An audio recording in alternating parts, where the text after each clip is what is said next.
जी बहुत ही प्यार वाले भाई जुनेद भाई, उम्मीद करते हैं जी आप खैरियत से होंगे और बाकी दोस्त भी सब खैरियत से होंगे।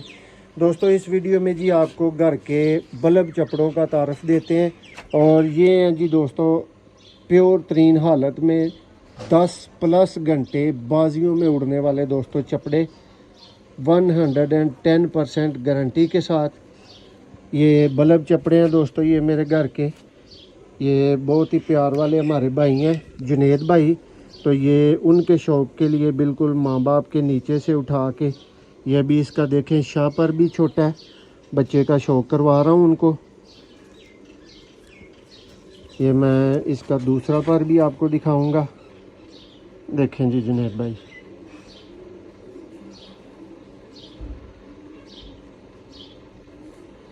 और ये दोस्तों जो भाई पूछते हैं ना बाजियों में उड़ने वाले, ये हैं जी बाजियों में 100% उड़ने वाले और 10 घंटे की परवाज़ ना छोड़ने वाले चपड़े। और पाकिस्तान के ये जी महंगे तरीन चपड़े हैं। ये इसका आई क्लोज़अप है और नायाब तरीन चपड़े हैं। उम्मीद करते हैं जुनेद भाई आपको ये बहुत मज़ा देगा। आपने इसको डायरेक्ट उड़ाना है, फिर ब्रीडिंग के लिए आपने इसको रोकना है। इसकी परेशानी अकल की, सियान की आपको बिल्कुल भी नहीं है, ठीक है।